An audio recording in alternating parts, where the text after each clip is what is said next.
Thiruvananthapuram വഞ്ചിയൂരിലെ road ഗതാഗതം തടസ്സപ്പെടുത്തി CPIM സമ്മേളനം. ഗതാഗതം തടസ്സപ്പെടുത്തി റോഡിന് മധ്യഭാഗത്തുള്ള ECD സ്റ്റേജ് നിർമ്മിച്ചിരിക്കുകയായിരുന്നു. സമ്മേളനത്തിന് പോലീസ് സംരക്ഷണം ഒരുക്കി എന്നും ആരോപണമുണ്ട്. വിവരങ്ങളുമായി അഞ്ജു ജയപ്രകാശ് ചേരുകയാണ്. അഞ്ജു, ആളുകളുടെ യാത്ര തടസ്സപ്പെടുത്തിക്കൊണ്ട് ഇങ്ങനെയൊരു സ്റ്റേജ് നിർമ്മാണം എന്തുകൊണ്ടാണ് അത് തുടങ്ങിയ ഘട്ടത്തിൽ തന്നെ തടയാൻ കഴിയാതെ പോയത്? എന്താണ് മനസ്സിലാക്കേണ്ടത്?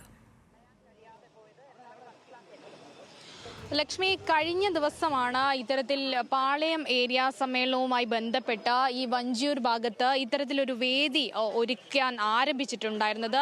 അപ്പോൾ തൊട്ട് ഇവിടെ ചെറിയ തോതിലുള്ള ഗതാഗത തടസ്സം അനുഭവപ്പെട്ടതാണ്. ഇപ്പോൾ ഈ വേദി അത് പൂർണ്ണ രൂപത്തിലേക്ക് എത്തിയിരിക്കുകയാണ്. അതായത് വഞ്ചിയൂർ ജംഗ്ഷനിലാണ് ഈ വേദി ഉള്ളത്. അതിലെ ഇരുവശത്തുമായിട്ടുള്ള റോഡുകളിൽ ഒരു വശത്തുള്ള റോഡിന്റെ മധ്യഭാഗത്തായിട്ട് സ്റ്റേജ് പൂർണ്ണമായി നിർമ്മിച്ചിരിക്കുകയാണ്. അതിനാൽ ഒരു വശത്തെ കൂടിയുള്ള ഗതാഗതം മാത്രമാണ് ഇപ്പോൾ ഇവിടെയുള്ളൂ. അതിനാൽ തന്നെ വലിയ തരത്തിലുള്ള ഗതാഗത കുരുക്കായിരുന്നു മണിക്കൂറുകളോളം ഈ ഭാഗത്തുണ്ടായിരുന്നത്. വലിയ തരത്തിലുള്ള പ്രതികരണങ്ങളാണ് ആളുകളുടെ ഭാഗത്തുനിന്ന് നേരത്തെ ഉൾപ്പെടെ ഉണ്ടായിരുന്നത്. അവർ സ്കൂളൊക്കെ വിട്ട് വരുന്ന സമയമായിരുന്നു. ഉച്ച മുതൽ ആരംഭിച്ച ഗതാഗത തടസ്സം പലയിടങ്ങളിലും തുടരുന്ന സാഹചര്യം ഉൾപ്പെടെ ഉണ്ടായിരുന്നു. ഈ കുട്ടികളുമായിട്ടൊക്കെ വീട്ടിലേക്ക് പോകുന്ന രക്ഷിതാക്കൾ ഉൾപ്പെടെ നമ്മളോട് നേരത്തെ പ്രതികരിച്ചതുമാണ്. ഇപ്പോൾ 5 മണിയോടുകൂടി ഇവിടെ ഇപ്പോൾ CPIM സംസ്ഥാന സെക്രട്ടറി MB ഗോവിന്ദൻ മാസ്റ്റർ ഈ പൊതുസമ്മേളനം ഉദ്ഘാടനം ചെയ്യും. അത് ഈ വേദിയിലേക്ക് എത്തിയിട്ടായിരിക്കും. അതിനു മുന്നോടിയായിട്ട് ഇവിടെ ഇപ്പോൾ കസേരകളൊക്കെ ഒരു വശത്ത് ഇറക്കി ഈ റോഡിൽ നിരത്തി വെക്കുന്നുണ്ട്. ഒപ്പം തന്നെ ഈ പൊതുസമ്മേളനത്തിന് ശേഷം ഇതേ വേദിയിൽ തന്നെ KPSCയുടെ ഒരു നാടകമുണ്ട്, നിങ്ങൾ എന്നെ കമ്മ്യൂണിസ്റ്റ് ആക്കി എന്ന് പറഞ്ഞ നാടകവുമുണ്ട്. അതുൾപ്പെടെയാണ് ഈ വേദിയിൽ ഒരുക്കിയിരിക്കുന്നത്. ഈ വേദി ഇത്തരത്തിൽ ഒരുക്കങ്ങൾ ഇന്നലെ ആരംഭിച്ചത് മുതൽ അനുഭവപ്പെട്ട ഗതാഗത തടസ്സം അടിക്കടി ഉണ്ടാകുന്ന പശ്ചാത്തലത്തിലാണ് ആളുകളുടെ ഉൾപ്പെടെ പ്രതികരണങ്ങൾ നേരത്തെ ഉണ്ടായിരുന്നത്. ഇതിൽ പോലീസിന്റെ പെർമിഷൻ എടുത്തിട്ടാണ് ഇത്തരത്തിലൊരു സ്റ്റേജ് നിർമ്മാണം എന്നാണ് ഇത്തരത്തിൽ CPIMന്റെ ഭാഗത്തുനിന്ന് വരുന്ന പ്രതികരണം. എന്നാൽ ഇത്തരത്തിലൊരു ഗതാഗത തടസ്സം ഉണ്ടാക്കാൻ പോലീസിന്റെയും ഉൾപ്പെടെ അധികൃതരുടെയും ഉൾപ്പെടെ കൂട്ട് പങ്കാളിത്തം ഉൾപ്പെടെയാണ് ആളുകൾ ചൂണ്ടിക്കാട്ടുന്നത്.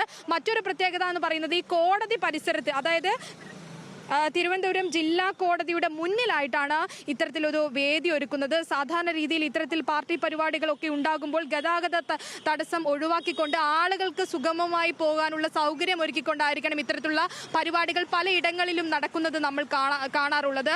റോഡ് അരികിലൊക്കെ സ്റ്റേജ് കെട്ടുന്നത് കാണാം. പക്ഷേ ഇത് റോഡ് മുഴുവനായിട്ട് എടുത്ത് റോഡിന്റെ മധ്യഭാഗത്ത് ഇത്തരത്തിലൊരു വേദി ഉണ്ടാക്കി അതിൽ പൊതുസമ്മേളനം ഉദ്ഘാടനം ചെയ്ത് അതിൽ നാടകം ഉൾപ്പെടെ നടത്തിക്കൊണ്ട് ആളുകൾക്ക് ബുദ്ധിമുട്ടുണ്ടാക്കുന്ന തരത്തിലാണ് ഈ പാളയം സമ്മേളനം ഇത്തവണ CPIM ഒരുക്കിയിരിക്കുന്നത് എന്നതാണ് ഏറെ വിഷമകരമായിട്ടുള്ള കാര്യം. എന്തായാലും നിലവിൽ ഇപ്പോൾ ഇവിടുത്തെ ഗതാഗത കുരുക്കിൽ അല്പം ഒരു ആശ്വാസം ഉണ്ടായിരുന്നു. നേരത്തെ അതായിരുന്നില്ല സ്ഥിതി ഉണ്ടായിരുന്നത്.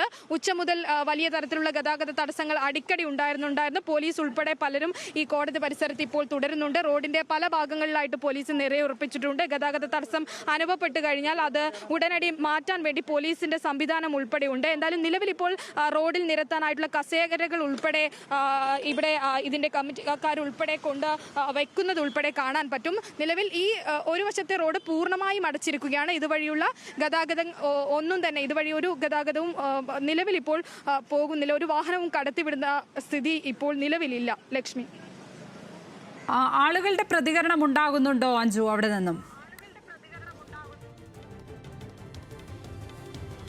ലക്ഷ്മി, നേരത്തെ ഉൾപ്പെടെ ഇവിടെ ഗതാഗത തടസ്സം അനുഭവപ്പെട്ട വേളയിലൊക്കെ ആളുകളുടെ പ്രതികരണം ഉണ്ടായിരുന്നു. ഇപ്പോൾ ഇവിടെ പാർട്ടി വേദിയിൽ ഈ പാർട്ടിക്കാരായിട്ടുള്ള ആളുകളും ഒപ്പം ഇതിന്റെ സംഘാടകരായിട്ടുള്ള ആളുകളുമാണ് ഉള്ളത്. ഇവരോട് നേരത്തെ ഇത്തരത്തിലൊരു ഈ സമ്മേളനവുമായി ബന്ധപ്പെട്ട് ഇങ്ങനെ ഒരു വേദി ഒരുക്കുന്നതിലെ അപാകതയെക്കുറിച്ച് നമുക്കൊന്ന് പ്രതികരണം ലഭ്യമാകുമോ എന്ന് ഒന്ന് ചോദിച്ചു നോക്കാം. നിലവിൽ അതായത് നിലവിൽ ഇവിടെ ഒരു വലിയ ഗതാഗത തടസ്സം അനുഭവപ്പെടുന്നു ഇത്തരത്തിലൊരു സമ്മേളന വേദി കാരണം എന്ന ആരോപണം ഉയരുകയാണ്. എന്താ ജനങ്ങളെ ബുദ്ധിമുട്ടിച്ചുകൊണ്ട് ഇങ്ങനെ ഒരു വശം അടച്ചിട്ട് ഇത്തരത്തിലൊരു പൊതുസമ്മേളനം ഒരുക്കിയത് എന്തുകൊണ്ടാണ്? ഞങ്ങൾ സാങ്ഷൻ വാങ്ങിച്ചിട്ടാണ് ചെയ്തിട്ടുള്ളത്. ആളുകളുടെ പരാതികളൊന്നുമില്ല. ആളുകൾക്ക് അങ്ങനെ പരാതികളൊന്നും വരാൻ സാധ്യതയില്ല. ഇപ്പോൾ അല്പം മുമ്പ് ഇവിടെ വലിയ തരത്തിൽ ഗതാഗത തടസ്സം അനുഭവപ്പെട്ടിട്ടുണ്ടായിരുന്നു. അപ്പോൾ ആളുകളൊക്കെ പത്രക്കാർ പറയണില്ല, അല്ല വേറെ ആൾക്കാർക്ക് വേറെ പരാതിയൊന്നുമില്ല കാര്യത്തിൽ. പരാതിയൊന്നുമില്ല. സാങ്ഷൻ വാങ്ങിയിട്ടാണ് ഇത്തരത്തിലൊരു പൊതുവേദി വാങ്ങിയിട്ട് പൊതുവേദിയിരിക്കുന്നത്. അല്ലാതെ ചെയ്യാൻ ഇങ്ങനെ പോലീസ് എപ്പോഴും പൊളിച്ചില്ല. അധികൃതർ വന്ന് വിളിക്കുമായിരുന്നില്ല അതിനു മുമ്പ് സാങ്ഷൻ വാങ്ങാതിരുന്നെങ്കിൽ.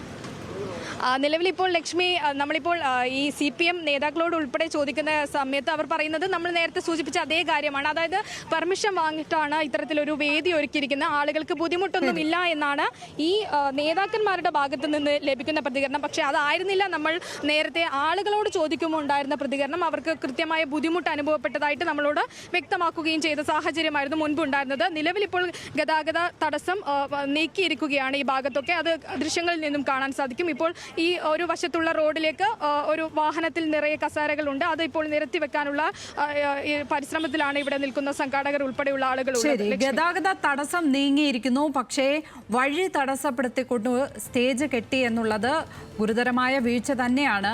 ഏതായാലും അതിന് കൃത്യമായി അനുമതി കൊടുത്തു അധികൃതർ എന്നാണ് പറഞ്ഞിരിക്കുന്നത്. അത് എങ്ങനെയാണെന്ന് മനസ്സിലാകുന്നില്ല.